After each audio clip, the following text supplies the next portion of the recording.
같이 함께 읽어볼까요? 제목 시작. 진짜 믿는다면 투. 혹시 지난주 주일 그 설교 제목이 뭔지 기억나나요? 진짜 믿는다면. 그래서 지난주에 이어서 오늘도 진짜 믿는다면 어떤 일이 일어나는지 함께 살펴보려고 합니다. 오늘 우리 하나님께서 우리에게 주시는 말씀은 열왕기하예요. 열왕기하 4장 25절부터 37절까지입니다. 열왕기하 4장 25절부터 37절입니다.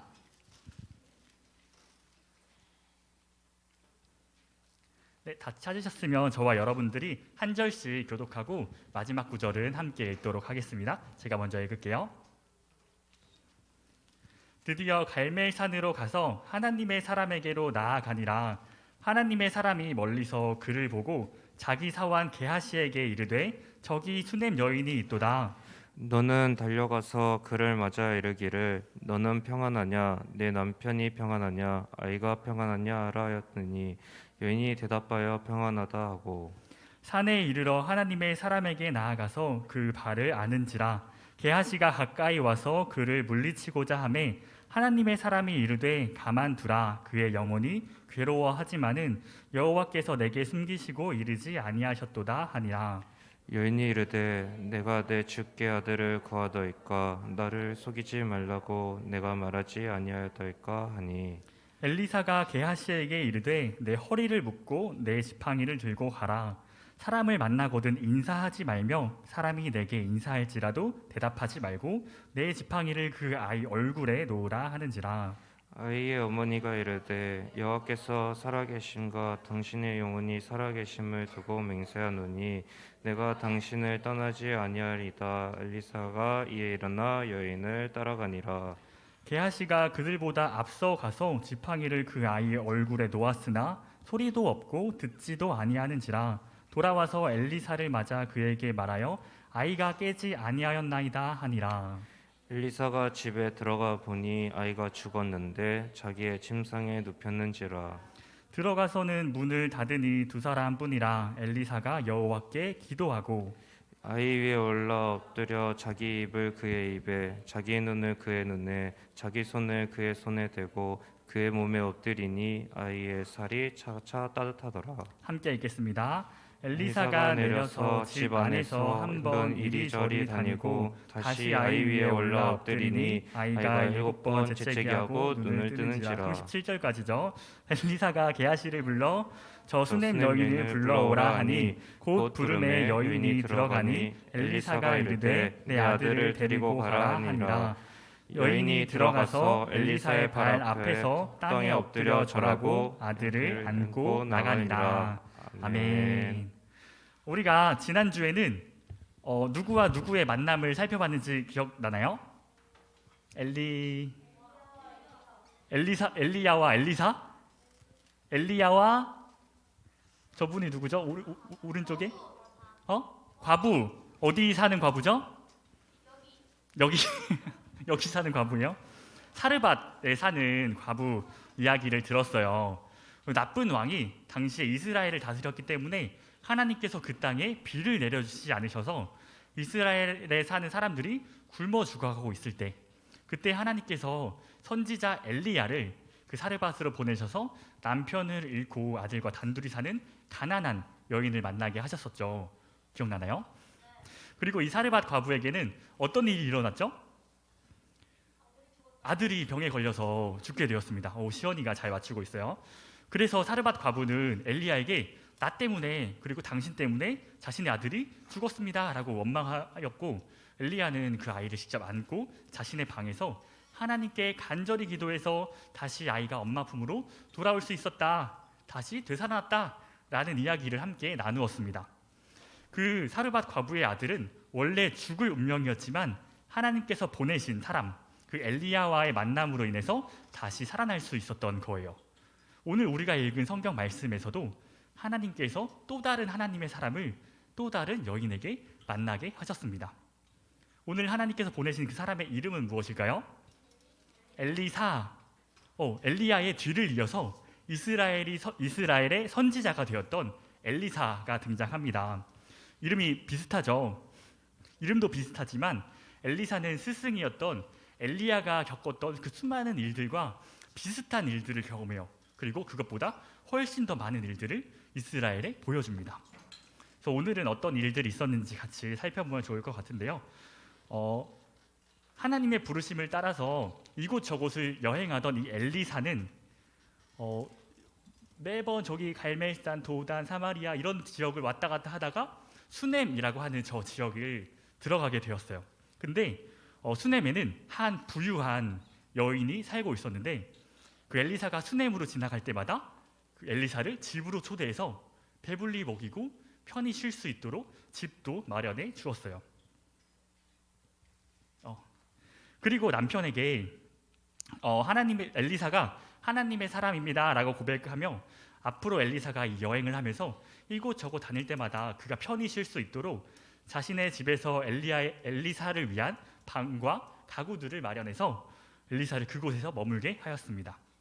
그러면은 엘리사가 그 방에서 기도도 하고 하나님을 위한 일을 하는데 도움이 될 것이라고 이야기했어요. 엘리사는 게하시라고 하는 이 사환을 데리고 다니는데 사환이라고 하는 이 말은 심부름을 대신해주는 사람이에요. 그래서 게하시는 엘리사의 심부름을 맡았던 심부름꾼이었습니다. 그래서 하루는 이 엘리사가 이 수넴 여인의 집에 머물고 있었을 때 게하시에게 그 수넴 여인을 한번 나한테 불러달라라고 요청했어요. 그래서 게하시가 이제 수넴 여인을 데리고 왔는데 항상 이제 이 여인이 엘리사에게 먹을 것도 챙겨주고 집도 내어주고 하나님의 사람을 이렇게 챙겨주는 이 수넴 여인을 보면서 엘리사가 그 정성에 감동해서 내가 당신을 위해 해줄 수 있는 것이 있다면 나한테 말해보시오라고 이야기했습니다. 내가 너를 위해서 너의 소원을 들어주겠다라고 이야기하는 거예요. 그래서 이제 왕이나 국내장관 같은 권력자들한테도 하나님의 사람을 챙겨주는 너를 위해서 이야기를 전해주겠다라고까지 이야기했지만 이 수넴 여인은 자신에게는 모든 것이 필요한 것이 다 있습니다. 아무것도 필요하지 않습니다. 라고 이야기했습니다. 그래도 이제 뭔가 챙겨주고 싶은 마음이 있었는데 이 게하시가 찾아와서 이 여인한테 부족한 것이 딱 하나 있는데 그것을 이야기했어요. 이 여인에게는 자녀가 없습니다. 라고 이야기했습니다. 자녀들은 가정의 축복과도 같은 존재입니다. 그래서 이 엘리사는 옳거니 이 가정에게서 가장 필요한 것은 자녀이구나 라고 생각해서 이 여인에게 너가 내년에는 아들을 낳을 것이다 라고 이야기해 주었습니다. 이 엘리사와의 약속을 하나님께서 들어주셔서 아이가 없던 이 가정에 아들이 태어나게 되었어요. 그런데 하루는 이 아이가 자라서 그 밭에서 놀고 있다가 갑자기 머리가 너무 아프다라는 거예요. 그래서 아빠한테 달려가서 이 아이가 너무 머리가 아파하는데 어떡할까요? 라고 사람들이 묻자 아빠는 아이를 어머니한테로 데리고 갑니다. 그렇지만 이 아이의 어머니도 의사는 아니었기 때문에 이 아이의 병이 무엇인지도 모르고 그저 안아줄 수밖에 없었던 거예요. 그렇게 이제 시간이 지나고 아이는 계속해서 아파한 채 그대로 죽게 되었습니다. 아이를 얻었다고 이 가정에 축복이 생겼다고 기뻐했던 것도 몇 년이 채 되지 않았는데 이 아이를 잃은 이 어머니의 마음이 어땠을까요? 굉장히 마음이 아팠겠죠. 우리가 지난주에 살펴봤던 그 아이를 잃었던 사르밧 과부의 마음과 똑같았을 것 같아요. 우리 초등부 친구들도 이렇게 마음이 아파 본 적이 있으신가요? 있겠죠. 친구들과 재밌게 놀다가 갑자기 다친다거나 아니면은 갑자기 부모님이 이사를 가야 된다라고 해서 친구들과 멀어지거나 아니면 코로나 때문에 밖에 놀고 싶은데 격리하느라 밖에 못 나가는 경우, 그리고 남자친구나 여자친구한테 차여서 집에 혼자 쓸쓸히 걸어가게 되는 그런 마음이 아파 본 친구들도 있을 것 같아요. 우리는 얼마든지 이런 슬픈 상황에 마주할 수 있어요. 근데 로마서 8장 28절을 보면요, 이렇게 쓰여져 있습니다. 함께 읽어볼까요? 시작.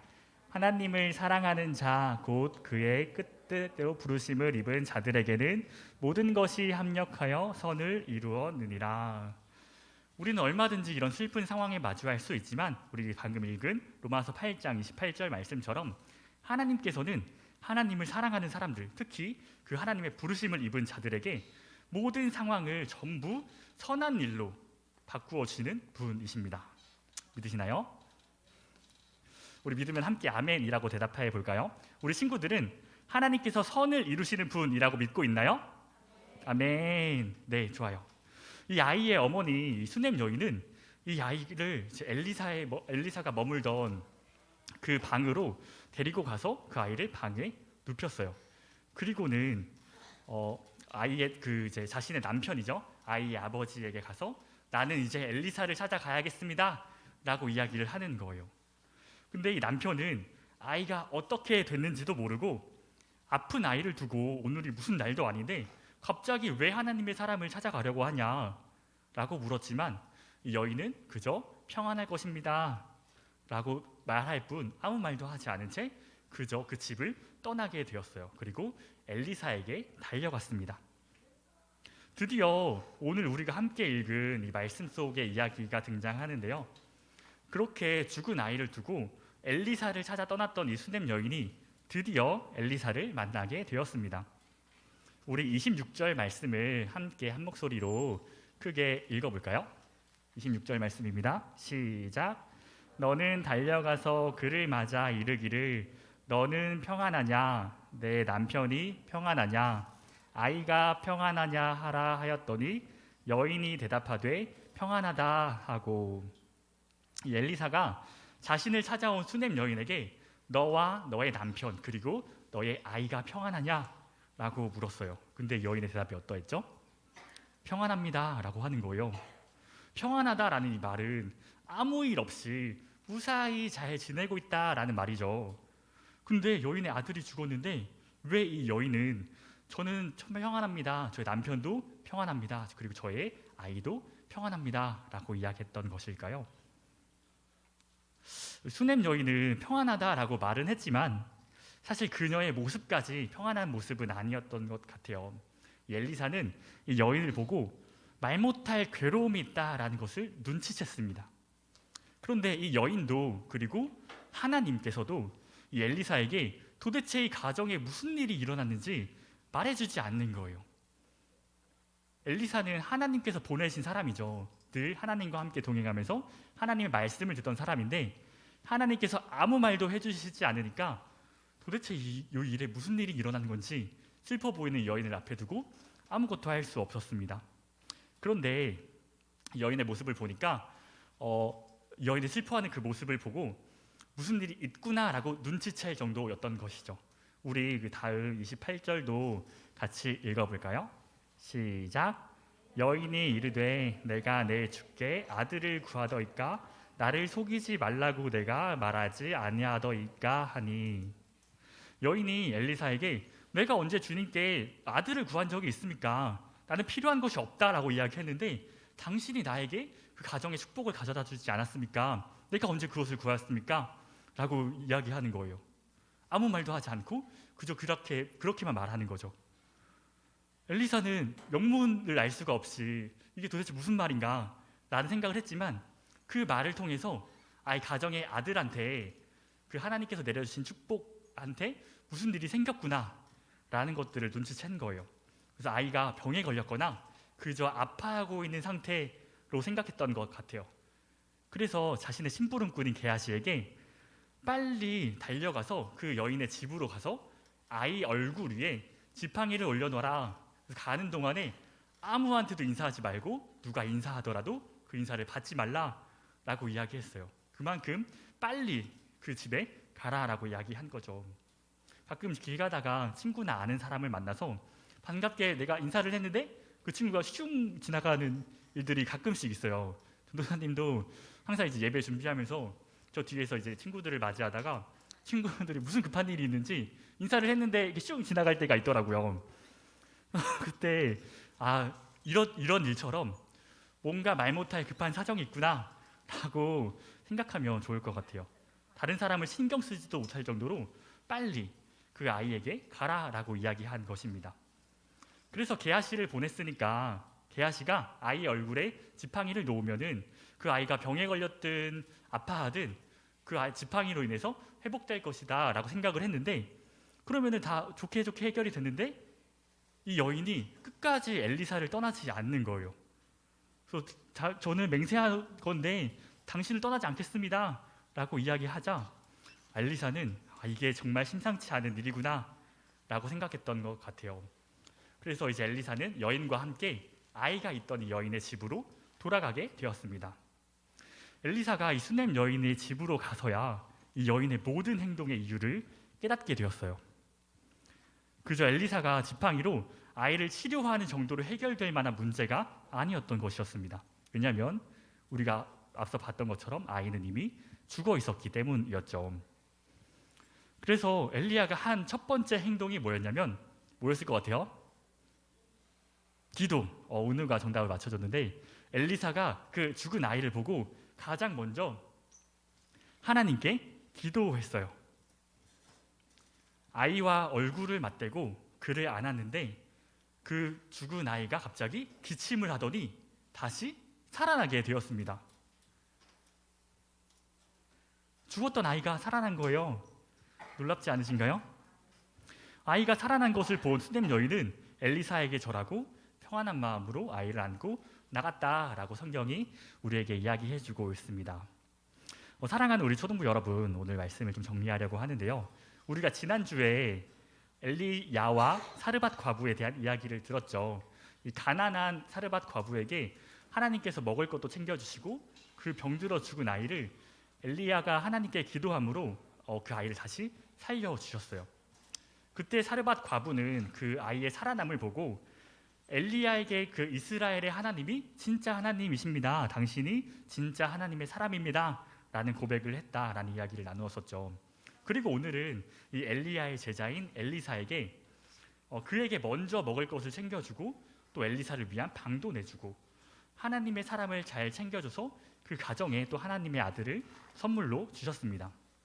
그런데 그 아이가 병에 걸려서 죽게 되고 이 수넴 여인은 유일하게 자신이 의지할 수 있는 그 하나님의 사람 엘리사를 찾아가서 그가 자신의 아들을 다시 살려줄 것이라고 믿으면서 그에게 그 남편에게도 자신의 아이가 평안합니다라고 이야기하고 또 이제 엘리사를 찾아가서도 내 모든 가정이 평안합니다라고 이야기했던 거예요. 하나님께서 도와주실 것이라는 것을 믿었기 때문에. 우리는 이 엘리야와 사르밧 과부 그리고 오늘 엘리사와 수넴 여인 이 이야기를 통해서 하나님께서 사람들을 우리에게 보내주셔서 우리에게 믿음을 선물해 주시기도 하지만 그 믿음이 있는 사람들은 그것으로 그치지 않고 우리의 삶에 어려움이 있을 때 다시 하나님을 믿음으로 의지하면서 하나님을 향해 나아가야 한다라는 것을 배울 수 있었습니다. 우리는 예수님께서 하나님이시고 우리의 구원자이심을 믿는 사람들이죠. 그래서 우리는 교회에 나와서 예배도 드리고 예수님의 말씀을 매주 듣고 있습니다. 우리 친구들은 나에게 나쁜 상황, 오늘 들은 이야기처럼 이렇게 힘든 상황이 생긴다면 하나님한테 이야기할 것인가요? 하나님한테 기도 드리시겠나요?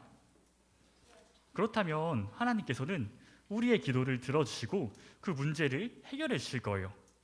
그러면 우리는 그 기도를 들어준 하나님께 감사해야겠죠. 하나님께서는 아까 말했던 로마서 8장 28절 말씀처럼 하나님을 사랑하는 사람들을 위해서 그 모든 상황을 선으로 바꿔주시는 분이십니다. 그래서 우리가 아무리 힘든 상황이 있어도 좋은 결과를 만들어내시는 분이세요.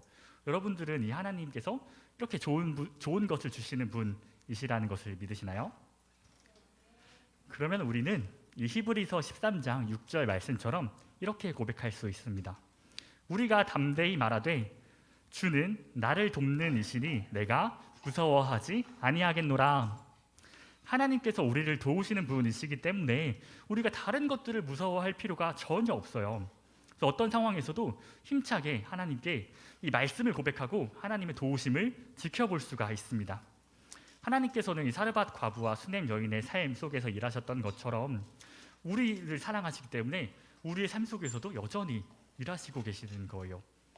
우리가 이 사실을 믿음으로 우리 친구들도 어려운 일, 힘든 일이 있을 때는 하나님께 기도하고 잘 해결되지 않는 것처럼 느껴진다라고 하면은 우리 여러분들과 하나님과 늘 함께하는 우리 선생님들도 계시고 또 저도 있죠. 언제든 연락해도 괜찮아요.